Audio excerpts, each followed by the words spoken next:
C'est vrai qu'avec l'open banking, en fait, on a un avant-goût de ce que peut être effectivement un monde où on peut, tirer parti, des données, des services, notamment de la finance pour les intégrer dans des process métiers, innovants, je dirais, pour le bénéfice des utilisateurs finaux, qu'ils soient entreprises et individus d'ailleurs. Et c'est bien ce dont on parle dans l'open finance.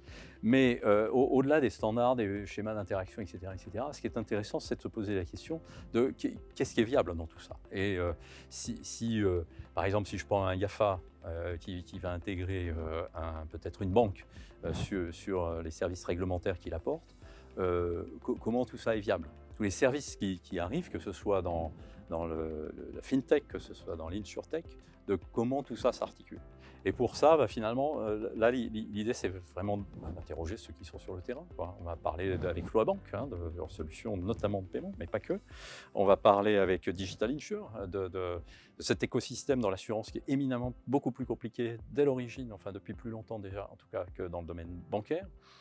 Et puis, parce qu'on parle de flottabilité de business model, eh ben, la vue d'un VC dans le domaine avec Truffle Capital, je pense, sera assez éclairante.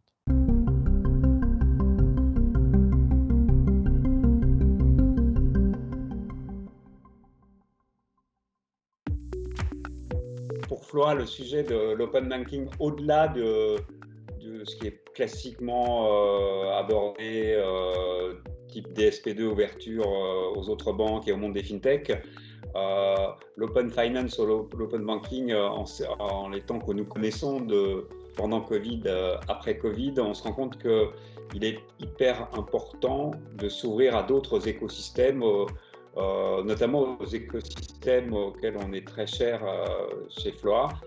C'est le commerce, le e-commerce. Open finance, open banking, ça veut dire plusieurs choses. Ça veut dire ouvrir ses API aux marchands, aux commerçants, aux acteurs du travel par exemple.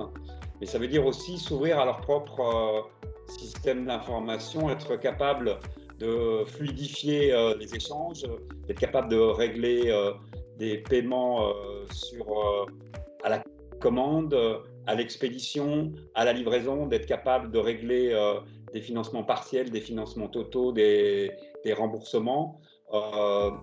Et tout ça en assurant évidemment le respect de la réglementation, que ce soit sous le couvert de la CPR ou les RGPD, mais également dans une totale vigilance par rapport à la fraude et en apportant des systèmes extrêmement robustes et résilients, puisque on devient, nous, Open Bank, un acteur indispensable au commerce. On pèse parfois 15, parfois 20, parfois 50% du chiffre d'affaires de nos partenaires, et il faut qu'on soit capable de fonctionner 24/24, 7/7, avec toutes les redondances requises.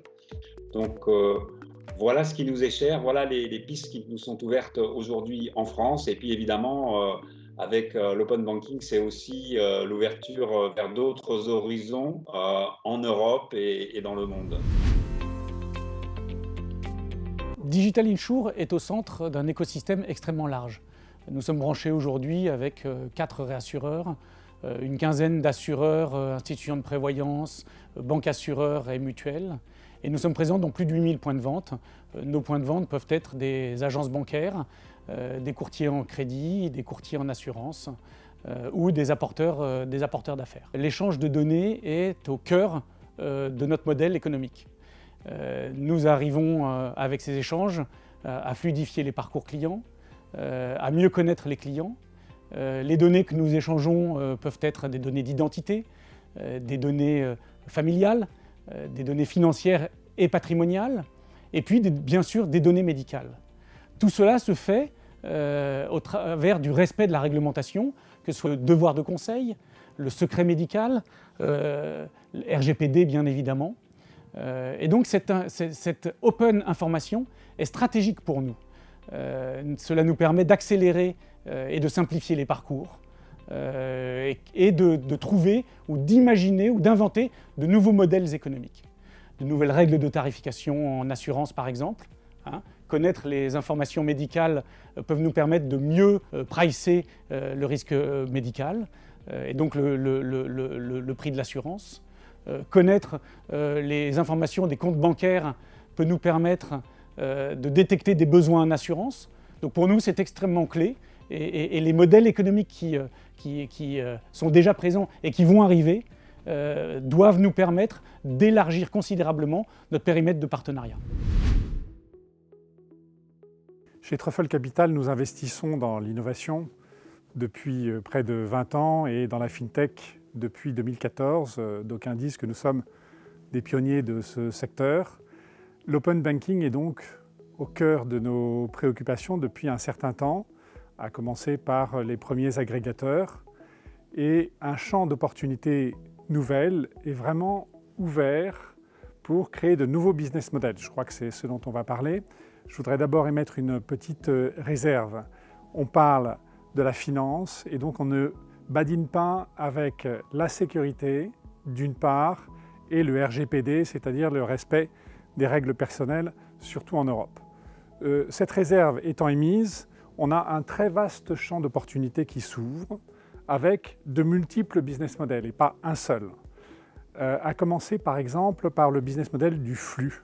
Donc comme le paiement, l'open banking va permettre de réaliser des paiements sans passer nécessairement par les voies traditionnelles, les schemes, les cartes bancaires, et on aura un business model de flux, donc un pourcentage des flux générés.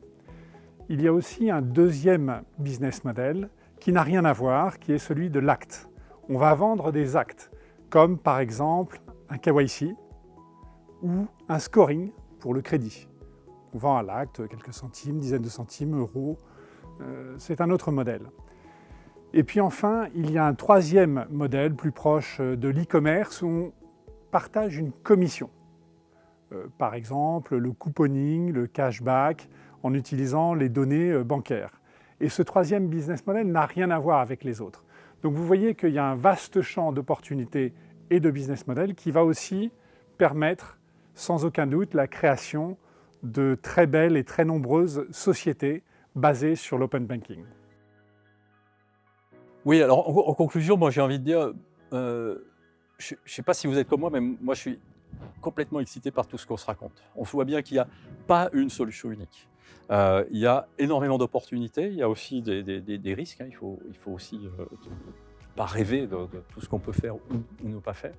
Mais en même temps, l'époque est vraiment fantastique et l'opportunité qu'on a là avec Finance Innovation de poser le sujet vraiment au niveau de l'écosystème, hein, pas simplement avec les technologies, pas simplement avec les modèles d'affaires ou les comment dirais-je, les métiers, mais aussi avec les réglementations, l'éthique, etc. Enfin, tous ces sujets-là, c'est vraiment à traiter au niveau de l'écosystème. Et là, le pôle mondial qui est Finance Innovation, c'est exactement le bon endroit. La prochaine fois, justement, on va parler plutôt des volets plateformes, hein, en quoi les plateformes technologiques permettent de supporter, voire d'accélérer, d'être le catalyseur, hein, de toutes ces transformations. Mais ça, c'est un autre sujet.